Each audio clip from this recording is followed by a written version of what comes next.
اعوذ باللہ من الشیطان الرجیم بسم اللہ الرحمن الرحیم وبہ نستعین وہو خیر ناصر و معین یا صاحب الزمان ادرکنا ولا تہلکنا بحق جدتک الزہرا سلام اللہ علیہا اللہم صلی علی محمد وآل محمد وعجل فرجہم خواران۔ السلام علیکم ورحمۃ اللہ وبرکاتہ۔ سب سے پہلے آپ سب کا بہت شکریہ کہ آپ سب نے میرے حق میں دعا کی، اور پروردگار عالم ہم سب کو صحت کے ساتھ طویل زندگی عطا کرے تاکہ ہم سب دین کی خدمت کو انجام دے سکیں۔ سورہ جن کے دوسرے پارٹ میں ہم نے 10 آیات پڑھی تھی، اور ان 10 آیات میں ہم نے یہ جاننے کی کوشش کی تھی کہ جب جنات کا ایک گروپ نبی کی تلاوت کو سنتا ہے تو اس تلاوت کو سننے کے بعد وہ کیسے ایمان لے کر آتا ہے، اور ایمان لانے کے بعد وہ کس طرح سے اپنے جن کے گروپ کے پاس جا کر ان کو ایمان کی دعوت دیتا ہے اور ایمان کی جانب بلاتا ہے۔ یعنی ایک گروپ ایسا تھا چھوٹا سا جن کا، جنہوں نے نبی کی تلاوت کو سنا، نبی کی تبلیغ کو سنا، اور تبلیغ کو سننے کے بعد وہ کہاں گئے؟ اپنے پورے قبیلے کے پاس، اور اس قبیلے کو جا کر یہ پوری داستان سناتے ہیں کہ ہم نے سنا ہے اور ساری چیزیں۔ اور پھر انہوں نے ایک چیز یہ لاسٹ میں کہی کہ ہم جب آسمان کی خبریں چھپ کر سنتے تھے اب وہ ہمیں نہیں سنائی دیتی ہے۔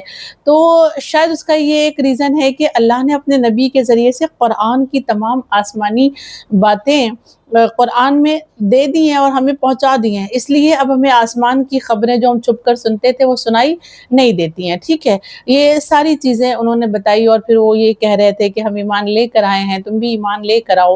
اور پھر اب جو آیت ہے اس میں جنات جو ہے وہ اپنی بات کنٹینیو کرتے ہیں، اور کنٹینیو کرتے ہوئے پھر وہ ایمان کی طرف یہ بھی بلا رہے ہیں اپنے قبیلے والے کو، اور کس طرح سے وہ اپنے قبیلے کو بلاتے ہوئے کیا کہتے ہیں سنیں آیت نمبر 11 میں۔ بسم اللہ الرحمن الرحیم وَأَنَّ مِنَّا الصَّالِحُونَ وَمِنَّا دُونَ ذَلِكَ كُنَّا طَرَائِقَ قِدَدًا، یعنی اور یہ کہ ہمارے درمیان صالح اور غیر صالح افراد ہیں اور ہم مختلف گروہ ہیں۔ اب یہاں ایک چیز جنات نے خود کلیئر کی، اور وہ یہ کہ وہ خود اپنے گروپ سے، اپنے قبیلے سے یہ کہہ رہے ہیں کہ ہمارے درمیان، ہمارے گروپ میں کچھ لوگ صالح ہیں اور کچھ غیر صالح ہیں، یعنی کچھ نیک ہیں اور کچھ برے ہیں۔ اس آیت سے یہ پتہ چلتا ہے کہ ہر جن جو ہے وہ برا نہیں ہوتا۔ جو ہمارے درمیان ایک خیال ہے کہ جن آ گیا اور جن نے مار دیا اور جن نے سما کر جو ہے وہ تباہ کر دیا، اس پہ فریفتہ ہو گیا، عاشق ہو گیا، اسے لے گیا اور اسی کی وجہ سے موت ہو گئی، یہ سارے خیالات ہمارے غلط۔ اور اس آیت سے ہمیں پتہ چلتا ہے کہ جن میں اچھے بھی ہوتے ہیں اور برے بھی ہوتے ہیں، نیک بھی ہوتے ہیں اور برے بھی ہوتے ہیں، جس میں یہ کہہ رہا ہے نا جن کا گروپ کہ ہم میں سے صالح بھی ہیں اور غیر صالح بھی ہیں۔ یہ شاید اس لیے ہے کہ وہ لوگ یاد دلانا چاہ رہے تھے کہ دیکھو ابلیس جو تھا وہ جن میں سے تھا، ہمارے گروپ میں سے تھا، لیکن وہ ہمارے گروپ میں ہونے کے باوجود کہاں چلا گیا؟ آسمان پر، اور آسمان پر جانے کے بعد فرشتہ بننے کے بعد بھی، فرشتوں کی لسٹ میں شامل ہونے کے بعد بھی جب اس نے برائی کو اختیار کیا تو وہ کیا بن گیا؟ ابلیس بن گیا۔ یعنی اس طرح سے جنات جو ہے وہ اپنے گروپ کو سمجھانے کی کوشش کر رہے ہیں، اور پھر اپنی بات کو کنٹینیو رکھتے ہوئے آیت نمبر 12 میں وہ کہتے ہیں وَأَنَّا ظَنَنَّا أَن لَن نُعْجِزَ اللَّهَ فِي الْأَرْضِ وَلَن نُعْجِزَهُ حَرَبًا، اور یہ ہم یقین رکھتے ہیں کہ ہم زمین پر ہرگز خدا کے ارادے پر غالب نہیں آ سکتے، اور نہ ہی اس کے پنجے قدرت سے فرار کر سکتے ہیں۔ جن کیا کہتے ہیں اپنے گروپ کے ساتھ بات کرتے ہوئے کہ یاد رکھو کہ یہ جو ہم مخلوق خدا ہے نا، جن بھی اللہ کی مخلوق ہے، یہ بتا رہے کہ ہم چونکہ مخلوق ہیں، وہ خالق ہے، وہ مالک ہے، وہ حاکم ہے۔ اس کی حاکمیت اور مالکیت یہ ہے کہ ہم اس کے ارادے پر اس زمین پر کبھی غالب نہیں آ سکتے۔ یعنی ایسا نہیں ہے کہ ہمارا ارادہ جو ہے وہ آگے چلا جائے گا اور اللہ کا جو ارادہ اللہ نے کیا ہے وہ ختم ہو جائے گا، نہیں۔ ہم چاہے جو ارادہ کر لیں اس زمین پر، وہ سارے کے سارے ارادے اللہ کے ارادے کے سامنے فیل ہو جائیں گے۔ ہم چاہے جتنی پلاننگ کر لیں اپنے لیے، لیکن اللہ نے جو ہمارے لیے پلان کیا ہوگا بس ہماری زندگی میں وہی ہونے والا ہے۔ ہاں، یہ اور دوسری بات جو جن کہہ رہے ہیں کہ اور ہم اس کے پنجے سے فرار اختیار نہیں کر سکتے، تو ایک بات وہ زمین کے لیے کہہ رہے ہیں، اور جب کہہ رہے ہیں کہ ہم فرار اختیار نہیں کر سکتے تو اس سے یہ سمجھ میں آتا ہے کہ نہ ہم دنیا میں اللہ کی قدرت سے فرار اختیار کر سکتے ہیں، نہ آخرت میں اس کے پنجے قدرت سے، یعنی اس کی قدرت سے ہم آخرت میں بھی فرار نہیں کر سکتے، ہم بچ نہیں سکتے۔ ہم جو دنیا میں برائیاں کرنے کے بعد، بہانے بازی کرنے کے بعد اپنے آپ کو فرار کر لے جاتے ہیں، اور اس کے بعد اپنے آپ کو بہت بچانے کی کوشش کر لیتے ہیں اور کہتے ہیں کہ نہیں ہم نے ساری چیزیں دین کے مطابق کی ہیں، یہ آخرت میں نہیں چلے گا۔ پروردگار عالم کی جو قدرت ہے، اس کے دست قدرت سے آخرت میں کوئی اپنے آپ کو فرار نہیں کر پائے گا۔ یعنی یہ صرف جنات کے لیے نہیں ہے، یہ جنات جو ہے نا، یہ باتیں اپنی قوم کو بتا کر ہم جیسے انسانوں کو بھی سمجھا رہے ہیں اور ہمیں بھی بتا رہے ہیں کہ اس زمین پر نہ جنوں کا ارادہ چلتا ہے نہ انسانوں کا، بلکہ اللہ کا ارادہ، اور آخرت میں نہ جن اللہ کی قدرت سے فرار کر سکیں گے نہ انسان اللہ کی قدرت سے فرار کر سکیں گے۔ اور اگر ایسا ہے تو ہماری زندگی خدا کے مطابق ہو، ہماری زندگی قرآن کے مطابق ہو، ہم بس وہی کریں جو رب چاہتا ہے اور ان چیزوں کو چھوڑ دیں جسے رب پسند نہیں کرتا۔ پھر آیت نمبر 13 میں وَأَنَّا لَمَّا سَمِعْنَا الْهُدَىٰ آمَنَّا بِهِ فَمَن يُؤْمِن بِرَبِّهِ فَلَا يَخَافُ بَخْسًا وَلَا رَهَقًا، اور یہ کہ جب ہم نے قرآن کی ہدایت سنی تو ہم اس پر ایمان لے آئے، اور جو شخص اپنے پروردگار پر ایمان لے آئے پھر وہ نہ تو نقصان اٹھائے گا اور نہ ہی وہ ظالم ہوگا۔ ٹھیک، کتنی پیاری بات جنات اپنے قوم کو سمجھا رہے ہیں کہ ہم وہ ہیں کہ جو اللہ کے حبیب کی باتیں سننے کے بعد، ان کی تلاوت سننے کے بعد، ان کی تبلیغ سننے کے بعد ایمان لے آئے۔ اور اب چونکہ ہم ایمان لے آئے ہیں تو ایمان لانے کے بعد اب ہمارا عالم یہ ہے کہ ہم ان سے محبت کرتے ہیں، اور ایمان کا تقاضا یہ ہے کہ ہم اس بات کو یقین رکھتے ہیں کہ جو ایمان لے کر آ جاتا ہے پھر اسے کسی طرح کے خسارے سے ڈر نہیں لگتا، ہاں، اور نہ ہی وہ کسی ظلم سے ڈرتا ہے۔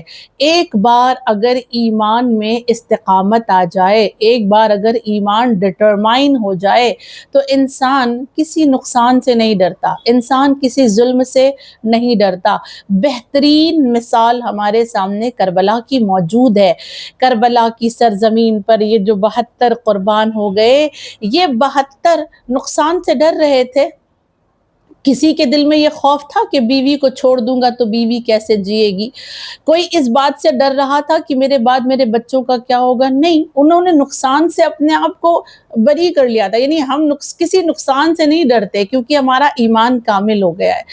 یا وہ اس چیز سے ڈر رہے تھے، ایک شہید جب شہید ہوا ہے تو وہ دوسرے جو دیکھ رہے تھے نا شہادت کو کہ کس طرح سے شہید کیا جا رہا ہے، کس طرح سے ایک اکیلے انسان کو لشکر گھیر کر مار رہا ہے، اور صرف مار نہیں رہا ہے بلکہ ان کے لاشیں کو پامال کیا جا رہا ہے، پیاسا رکھا گیا ہے، یہ سب کچھ دیکھا تھا، یہ ظلم انہوں نے دیکھا ہوا تھا۔ لیکن کیا وہ ظلم سے ڈرے؟ نہیں ڈرے۔ کیا وہ نقصان سے ڈرے؟ نہیں ڈرے۔ کیوں نہیں ڈرے؟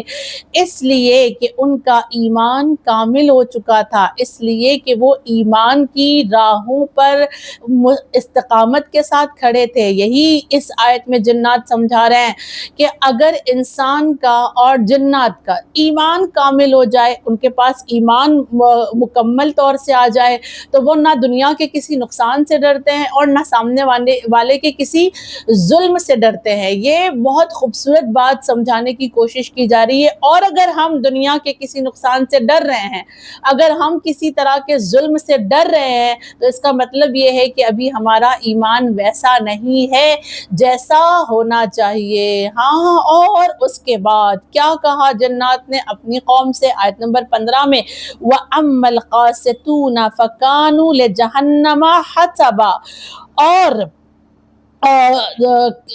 آیت نمبر نہیں، آیت نمبر 13 ہوئی ہے نا, ابھی آیت نمبر 14 باقی ہے, معذرت چاہتے ہیں. آیت نمبر 14, وَأَنَّ مِنَّ الْمُسْلِمُونَ وَمِنَّ الْقَاسِطُونَ فَمَنْ أَسْلَمَ فَأُولَئِكَ تَحَرَّوْا رَشَدًا. اور یہ کہ ہم میں سے ایک گروہ تو مسلمان ہے اور ایک گروہ ظالم, اور جو شخص اسلام کو اختیار کرے گا اس نے سیدھی راہ کو انتخاب کر لیا ہے. اب یہاں پر جنات یہ بتا رہے ہیں کہ ہم میں سے ایک گروہ ایسا ہے جو مسلمان ہو گیا ہے اور ایک گروہ ایسا ہے جو ظالم ہے. یعنی بار بار جنات اس بات کو بتانے کی کوشش کر رہے ہیں کہ سارے جنات برے نہیں ہیں, سارے جن کا گروہ جو ہے وہ خراب نہیں ہے, نقصان نہیں پہنچاتا ہے, بلکہ جن کا ایک گروپ ایسا ہے جو مومن ہے, جو باقاعدہ طور پر اللہ پر ایمان رکھتا ہے, جو عبادتیں کرتا ہے, جو تلاوت کرتا ہے, جو اللہ کے نبی سے پیار کرتا ہے, وہ گروپ ایسا بھی ہے. ایک گروپ ہے جو ظالم ہے, اور جو ظالم گروپ ہے وہ ایسا ہے کہ لوگوں کو اذیت پہنچاتا ہے, وہ لوگوں کو تکلیف بھی پہنچاتے ہیں, اس لیے کہ جنات کو اللہ نے یہ اختیار دیا ہے کہ جنات جو ہے وہ شکلیں اختیار کر سکتے ہیں, ان کے پاس وہ جانوروں کی شکل میں لوگوں کے سامنے آ کر نقصان پہنچا سکتے ہیں لوگوں کو, وہ کوئی دوسری شکل بھی اختیار کر سکتے ہیں, جس کی وجہ سے یہ کہا جا رہا ہے کہ جنات کے دو گروپ ہیں, ایک مسلمان گروپ ہے اور ایک ظالم گروپ ہے. اور یہ کہا آگے جنات نے اپنے قوم سے کہ لیکن یہ ہے کہ اگر کسی نے سیدھی راہ اختیار کر لی ہے تو وہ کبھی ظالم نہیں ہو سکتا. دیکھیں یہاں پہ لفظ مسلمان اور ظالم ایک ساتھ آیا ہے. اگر یہ بات آئی تھی, جنات نے یہ کہا تھا کہ ایک گروپ مسلمان ہے تو دوسرے گروپ کو کہنا چاہیے تھا کہ کافر ہے, لیکن یہ نہیں کہا, بلکہ کیا کہا کہ ایک گروپ مسلمان ہے دوسرا گروپ ظالم ہے. اس کا صاف مطلب یہ ہے کہ جو ظالم ہے وہ مسلمان نہیں ہو سکتا.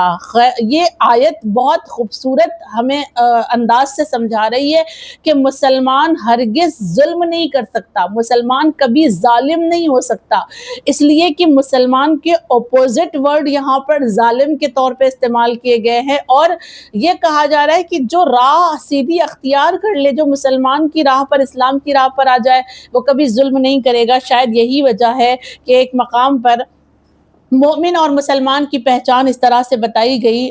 نبی کی حدیث ہے, نبی نے فرمایا ایک مقام پر کہ مومن وہ لوگ ہیں جس کی جانب سے کسی دوسرے کے مال اور جان کو کوئی خطرہ نہ ہو, وہ انسان مومن ہے. مومن کسے کہا جاتا ہے کہ جس کے ذریعے سے نہ کسی کی جان کو خطرہ ہو نہ کسی کے مال کو خطرہ ہو. دوسرے مقام پر نبی نے کیا فرمایا, مسلمان وہ ہوتا ہے کہ جس کے ہاتھ اور زبان سے کسی کو کوئی نقصان نہ پہنچے. یعنی کتنی بڑی چیز ہے کہ اس کا مطلب کیا ہوا, اس حدیث کا مطلب کہ انسان زبان سے بھی ظلم کرتا ہے, اور مسلمان وہ ہے کہ نہ جو اپنے ہاتھوں سے ظلم کرے نہ اپنی زبان سے ظلم کرے, نہ کسی کو زبان سے اذیت دے نہ کسی کو اپنے ہاتھ سے اذیت دے. وہی اصل مسلمان ہے, وہی اصل ایمان والا ہے.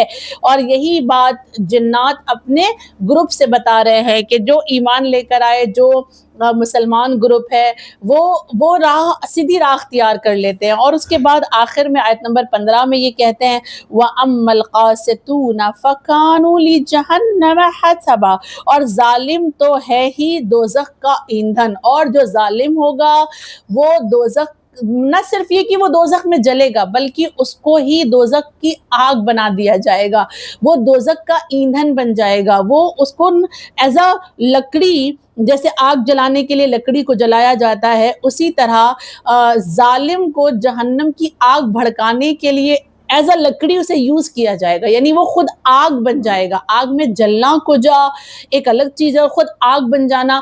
ظالموں کو کہا گیا کہ ظالم جہنم کا ایندھن بنیں گے. اللہ اکبر. یعنی کتنی خوبصورتی سے جنات نے اپنے گروپ کو جو پیغام دیا, اور اس گروپ کے ذریعے سے ہم تک جو پیغام پہنچا وہ یہی کہ مومن بھی ہیں اور ظالم بھی ہیں, مسلمان بھی ہیں اور ظالم بھی ہیں. اور اگر ایسا ہے تو ہمیں اپنے اندر جنات کو لے کر جو عقیدہ ہے اس کو تھوڑا سا درست کرنے کی ضرورت ہے.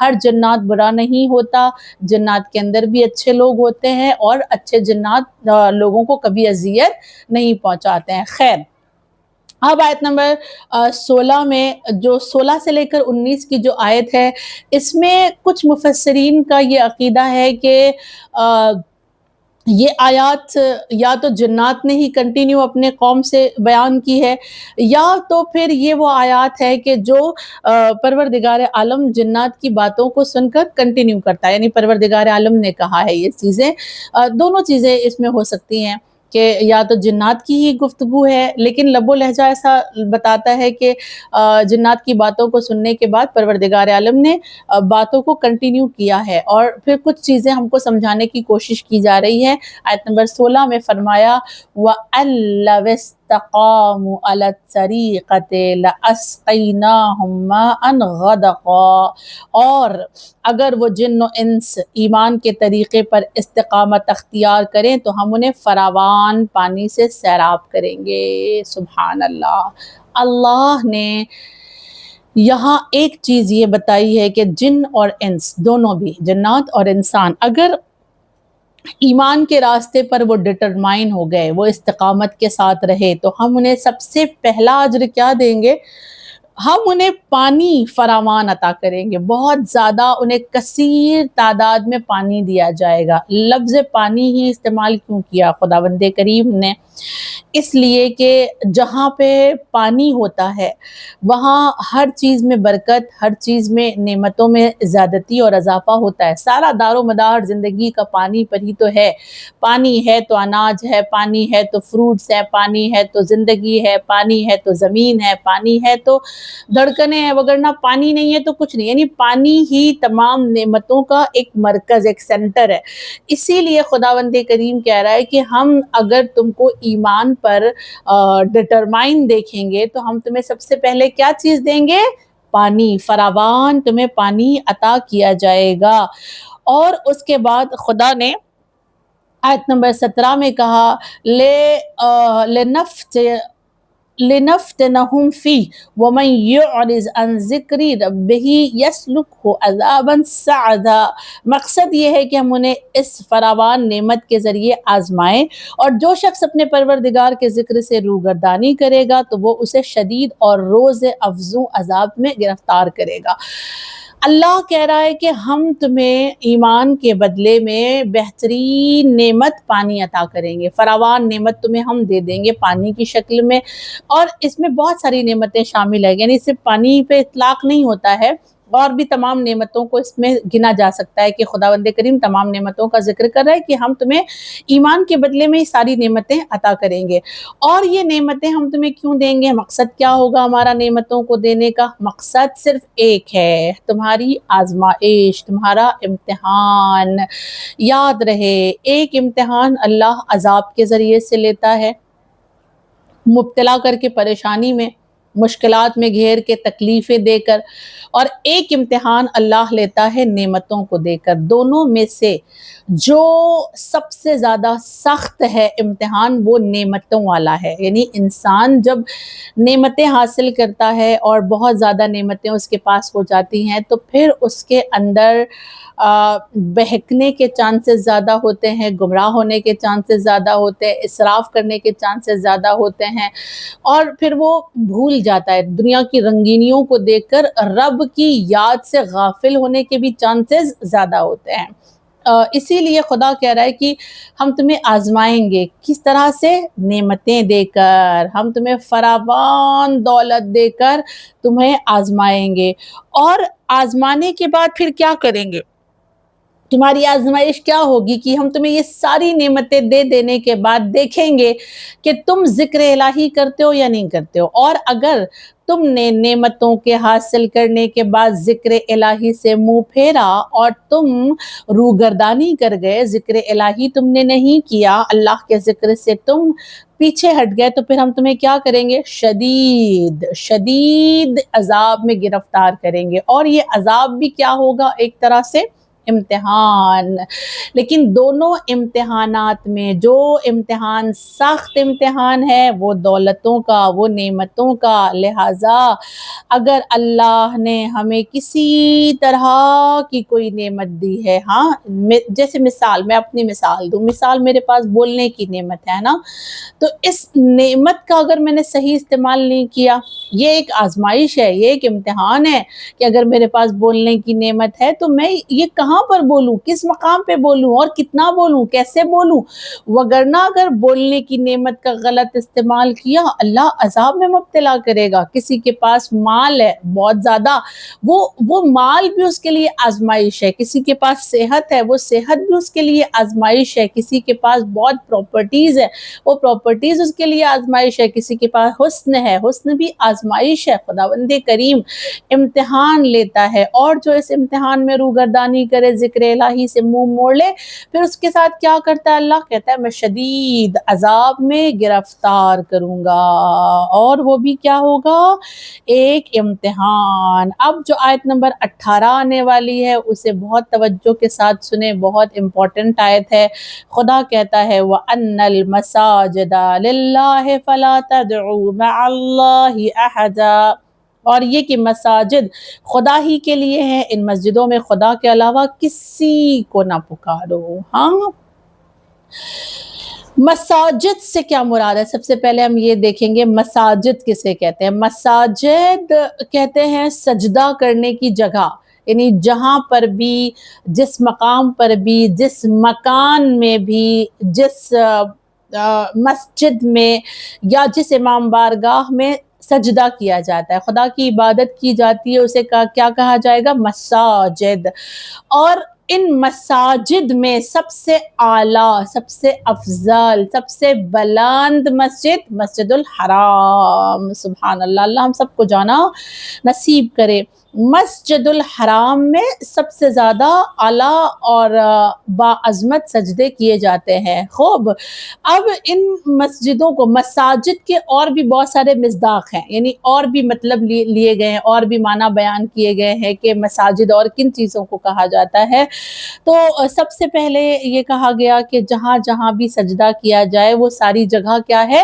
مساجد۔ جیسے کہ رسول اللہ نے ایک مقام پر فرمایا تھا کہ تمام روئے زمین جو ہے، زمین کا ہر علاقہ میرے لیے سجدہ گاہ اور تیمم کرنے کے لیے طاہر ہے۔ تو یہ ایک چیز ہے۔ دوسری تفسیر جو کی گئی ہے مساجد کی کہ مساجد کسے کہا جاتا ہے، تو جو اعضائے سجدہ ہیں، 7 اعضائے سجدہ ہے نا، 2 ہتھیلی، ایک ہماری پیشانی، دونوں ہمارے گھٹنے، اور دونوں پیر کے انگوٹھے جو سیدھے کھڑے رکھنے ہوتے ہیں ہمیں سجدے میں۔ تو یہ جو 7 اعضائے سجدہ ہیں یہ بھی کیا ہے؟ مساجد، کیونکہ ان کو حالت سجدہ میں ہم کو زمین پر رکھنا ہوتا ہے۔ اور بہت انٹرسٹنگ اس پر جو ہے ایک روایت بھی ہے کہ 9 امام جواد علیہ السلام کو معتصم عباسی نے ایک مجلس میں بلایا تھا، اور بلا کر ان سے کچھ ایک اسلامک لاء کے بارے میں سوال کیا گیا تھا۔ اس کے بھی بہت سارے علماء بیٹھے ہوئے تھے، اور اس نے جس کو اپنی طرف سے بلایا تھا وہ بھی بیٹھے تھے۔ تو ہاتھ کاٹنے پر یعنی بات ہو رہی تھی کہ اگر کوئی انسان چوری کرتا ہے تو چور کے کتنے ہاتھ کاٹنے چاہیے، کہاں تک کاٹنے چاہیے، یعنی یہاں سے کاٹنا ہے یا یہاں سے کاٹنا ہے، اس پر بات ہو رہی تھی۔ تو معتصم عباسی کے جانب سے جو عالم آئے تھے، اس نے جس کو بلایا تھا، ہائر کیا ہوا تھا، اس میں سے ایک نے کہا کہ اگر چور چوری کرتا ہے تو اس کا یہاں سے جو رسٹ جہاں پہ ہوتی ہے، رسٹ واچ جہاں پہ یہ جو کلائی ہوتی ہے، یہاں سے اس کا ہاتھ کاٹ دینا چاہیے۔ اور دوسرے نے یہ جواب دیا کہ نہیں، یا کلائی سے نہیں کاٹنا چاہیے، کوہنی سے، یہاں سے اس کا ہاتھ کٹ کر دینا چاہیے۔ وہ وضو کو لے کر کے، وضو میں کیونکہ ہاتھ اتنا شامل ہوتا ہے، وہ دلیلیں دے رہے تھے، کیونکہ وضو میں ہاتھ دھونے کے لیے کہا گیا تو ہاتھ اتنا دھویا جاتا ہے تو یہ پورا ہاتھ کہلائے گا، اور یہ پورا ہاتھ ہوگا، اور اس نے ہاتھ سے چوری کی ہے، لہٰذا ہاتھ یہاں تک کاؤنٹ ہوتا ہے، اس لیے اس کو یہاں سے کاٹ دینا چاہیے۔ اب معتصم عباسی جو ہے وہ حیران پریشان سن کے بیٹھا ہوا ہے۔ امام جواد کی طرف اس نے مخاطب ہو کر سوال کیا کہ مولا اب آپ بتائیں، ان لوگوں نے جو جواب دیا ہے کیا وہ جواب صحیح ہے؟ کیا ایک چور کی کلائی سے اس کا ہاتھ کاٹنا چاہیے یا کوہنی کی طرف سے اس کا ہاتھ کاٹنا چاہیے؟ آپ اس کو کریکٹ کریں۔ تو مولا نے جو جواب دیا وہ بہت خوبصورت۔ مولا فرماتے ہیں کہ نہ ایک چور کا ہاتھ جو ہے کلائی سے کاٹنا ہوگا، اور نہ ہی اس کا ہاتھ یہاں سے اس کی کوہنی سے کاٹنا ہوگا، بلکہ ایک چور کی فقط یہ 4 انگلیاں کاٹی جائیں گی، اس کا انگوٹھا اور اس کی یہ ہتھیلی کو چھوڑ دیا جائے گا۔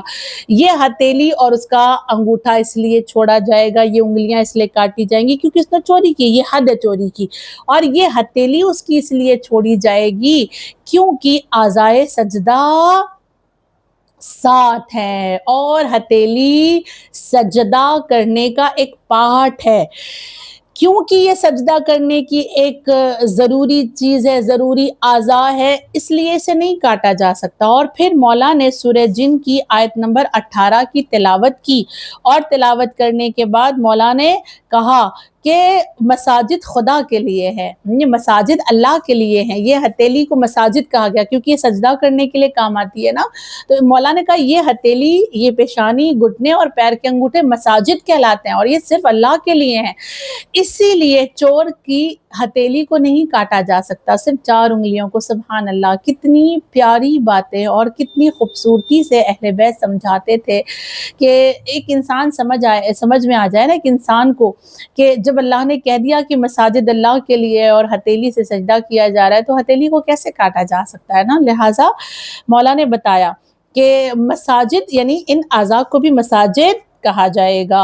خوب، یہاں سے بات واضح ہو جاتی ہے۔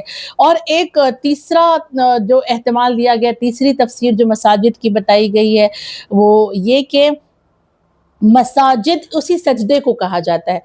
ایک تفسیر کیا ہے مساجد کی؟ سجدہ کرنے کی جگہ۔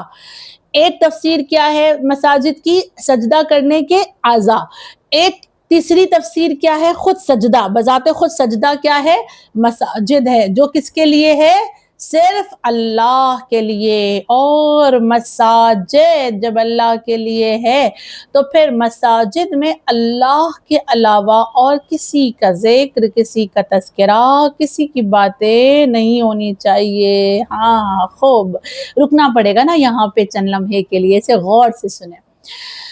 یہی وہ آیت ہے جس کو زمانہ اٹھا کر ہمارے سامنے پیش کر کے اہل بیت کے وسیلے کو، اہل بیت کے توسل کو رد کرنے کی کوشش کرتا ہے۔ اور یہ آیت ہمیں دکھا کے کہتا ہے کہ دیکھو یہ آیت یہ کہہ رہی ہے کہ مساجد اللہ کے لیے ہے اور صرف ذکر اللہ کا ہونا چاہیے، عبادت صرف اللہ کی ہونی چاہیے۔ بس صحیح ہے، آپ کی عقل کیا کام کرتی ہے؟ آپ کے عقل میں اللہ نے کتنی سعادت اور کتنا شعور دیا ہے کہ آپ اتنا نہیں سمجھ پا رہے ہیں کہ خدا اس میں کہہ رہا ہے کہ عبادت، ہاں عبادت اور سجدہ صرف اللہ کے لیے ہے، باقی اللہ نے خود وسیلہ تلاش کرنے کا حکم دیا ہے۔ اللہ خود ان سے اتنی محبت کرتا ہے کہ ان کے ذریعے سے وہ اپنے آپ کو دنیا میں پہنچاتا ہے۔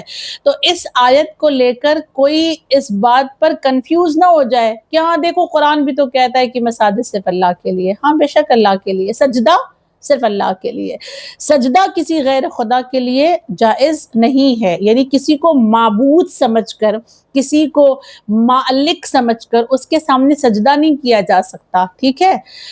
یہ سجدہ صرف اور صرف اللہ کے لیے ہوگا۔ اس کا مطلب کیا ہے کہ اگر چرچ میں بھی کوئی جائے گا تو وہاں پر بھی سجدہ صرف اللہ کے لیے ہوگا، گرجا میں بھی کوئی جائے گا سجدہ صرف اللہ کے لیے ہوگا، اگر کوئی مندروں میں جا کر بھی سر کو جھکاتا ہے سجدہ اللہ کے لیے، کسی غیر خدا کے لیے سجدہ نہیں کیا جا سکتا۔ اور اگر ہم سرزمین کرب و بلا پر جاتے ہیں تو وہاں پر بھی جو امام حسین کے حرم کو دیکھتے ہی ساتھ ہم سجدے میں گر جاتے ہیں، وہ شکر کا سجدہ ہوتا ہے۔ لوگ ہمیں شرک کہتے ہیں، کر رہے ہیں، دیکھو شرک کر رہے ہیں، یہ امام حسین کا سجدہ نہیں، ہم امام حسین کا سجدہ نہیں کرتے ہیں، ہم اللہ کا سجدہ کرتے ہیں شکر کے طور پر کہ اللہ تیرا شکر ہے کہ تو نے یہ ذریعہ ہمیں دیکھنا نصیب کیا ہے۔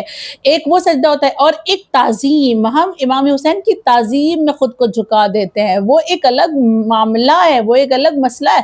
تو اس آیت کو لے کر کوئی یہ نہ کہہ دے کہ ہاں دیکھیں اللہ نے کہا ہے کہ صرف اللہ کے لیے بات کرو، صرف اللہ، عبادت واقعاً صرف اللہ کے لیے ہے، سجدہ صرف اللہ کے لیے ہے، لیکن عشق، مودت، محبت خود اللہ نے حکم دیا ہے کہ ان سے کرو، اور ان کے ذریعے سے آنا، اللہ نے انہی کو شفیع قرار دیا ہے، انہی کے ذریعے سے ہماری شفاعت ہوگی، انہی کے ذریعے سے ہم کو نجات ملے گی، وگرنہ کوئی دنیا میں ہمیں نجات دینے والا اور آخرت میں کوئی ہماری شفاعت کرنے والا نہیں ہے۔ خوب بات واضح ہوگی انشاءاللہ۔ آیت نمبر 19 اور آج کے درس کی آخری آیت، اللہ کہتا ہے وَأَنَّهُ لَمَّا قَامَ عَبْدُ اللَّهِ يَدْعُوهُ كَادُوا يَكُونُونَ عَلَيْهِ لِبَدًا، اور یہ کہ جب خدا کا بندہ محمد عبادت کے لیے کھڑے ہوتے ہیں اور اسے پکارتے ہیں تو کچھ لوگ بڑی شدت کے ساتھ اس کے گرد جمع ہو جاتے ہیں۔ اس آیت میں دو معنی ہے سجدے کو لے کر، نبی کی عبادت کو لے کر، کہ نبی کریم جب عبادت کے لیے کھڑے ہوتے ہیں، جب نماز کے لیے کھڑے ہوتے ہیں تو گروپ جو ہے وہ ان کے ارد گرد کھڑا ہو جاتا ہے۔ کون سا گروپ کھڑا ہو جاتا ہے نبی کے ارد گرد اور نبی کے ساتھ ہو جاتا ہے یا نبی کے خلاف ہو جاتا ہے؟ تو ہم سب جانتے ہیں کہ جب نبی عبادتیں کر رہے تھے، جب نبی قرآن کی تلاوت کر رہے تھے، جب نبی نمازیں پڑھ رہے تھے، تو ہر ایک موقع پر دو گروپ نبی کے سامنے آتا تھا۔ ایک گروپ نبی کے صحابہ کا تھا، نبی کے چاہنے والوں کا تھا، کہ جیسے ہی نبی عبادت کے لیے کھڑے ہوتے تھے تمام صحابہ گرد کھڑے ہو کر نبی کے ساتھ عبادت کرنا شروع کر دیتے تھے، ہے نا، اور نبی کے ساتھ نمازیں پڑھتے تھے۔ اگر نبی کریم صلی اللہ علیہ وآلہ وسلم تلاوت کر رہے ہیں تو وہ نبی کی تلاوت کو بڑی خاموشی کے ساتھ سنتے تھے، اس کو سمجھنے کی کوشش کرتے تھے اور اسے یاد کرتے تھے۔ تو ایک گروپ تو یہ جمع ہوتا ہے، اور دوسرا گروپ کون سا جمع ہوتا ہے؟ جو صحابہ کی بنسبت زیادہ ہوتا تھا، یہ جو نبی کی پیروی کر رہا ہے، نبی کے ساتھ نماز پڑھ رہا ہے، نبی کے ساتھ تلاوت کر رہا ہے، یہ گروپ تو پھر بھی چھوٹا سا ہے، کم لوگ ہیں۔ وہ ایک گروپ اور ہوتا تھا جو بہت زیادہ ہوتا تھا، ان کی تعداد بہت زیادہ ہوتی تھی۔ وہ گروپ کون سا تھا؟ وہ نبی کا مذاق اڑانے والا گروپ تھا، جو نبی جیسے ہی نماز کے لیے کھڑے ہوتے تھے وہ نبی کا مذاق اڑانے کے لیے گرد کھڑے ہو جاتے تھے، نبی تلاوت کرتے تھے وہ نبی کی تلاوت کا مذاق اڑاتے ہوئے کھڑے ہو جاتے تھے، اور آتے جاتے لوگوں کو بہکانے کی کوشش کرتے تھے کہ ان کی تلاوت نہیں سننا، ان کی باتیں نہیں سننا، یہ کاہن ہیں، یہ جادوگر ہیں، یہ تمہارے اوپر جادو کر دیں گے، اور ان کی باتوں کو سن لو گے تو تم ان کی جانب چلے جاؤ گے، ان کے جیسے ہو جاؤ گے، اپنے خدا کو بھول جاؤ گے۔ یہ ایک گروپ، اور باقاعدہ ہنستا تھا، مذاق اڑاتا تھا، بعض اوقات نبی کی عبادت کی حالت میں نبی کے اوپر گندگیاں لا کر ڈال دیتا تھا، اور کس طرح سے نبی جب راستہ چلتے تھے تو ان کے اوپر پتھر پھینکا جاتا تھا، ان کو مجنوں کہہ کے پکارا جاتا تھا، بعض اوقات ایسے پتھر برسائے جاتے تھے کہ ان کے پیروں سے خون بہنے لگتے تھے۔ تو یہ عجب ہے لوگوں کا رویہ نبی کے ساتھ پہلے زمانے میں تھا، اور آج بھی ہمارے جو آخری امام ہیں جو پس پردہ ہے وہ بھی مظلوم ہیں، ان پر بھی وار کیا جاتا ہے، ہاتھ سے تو نہیں کر سکتے مگر زبان سے انہیں زخمی کیا جا رہا ہے۔ اللہ ہم سب کو ہدایت دے، سب سے پہلے کہ ہم قرآن کو سمجھ کر اور اس پر عمل کرنے کی توفیق ہمیں عطا ہو، اور جس طرح سے جنات ایمان کا تقاضا کر رہے ہیں، لوگوں کو ایمان کی طرف بلا رہے ہیں، اسی طرح ہم بھی خود ایمان پر فائز ہو کر ایمان کو قبول کر کے لوگوں کو ایمان کی جانب بلائیں اور اس میں استقامت پیدا کریں، اور پھر مساجد یعنی اعضائے سجدے کی جگہ عبادت الہی، اس میں ہم اپنے آپ کو سرنڈر کریں خدا کے سامنے، اور پھر اس کے بعد جو نبی جس طرح سے لوگوں کو بلاتے تھے اور لوگ عبادت کے لیے نبی کے پاس دوڑتے تھے، اسی طرح ہم بھی نبی کی پیروی کریں، نبی کے قریب جائیں، اور وہ لوگ جو نبی کا دور کھڑے رہ کے مذاق اڑاتے تھے، اللہ ہم کو ان سے بیزار رکھے اور ان کی محبت ہمارے دل میں کبھی نہ آنے پائے، ہم ہمیشہ ان کے ساتھ برات کا اظہار کرتے رہیں، اور نبی کے چاہنے والوں سے محبت ہماری اور آپ کی برقرار رہے انشاءاللہ۔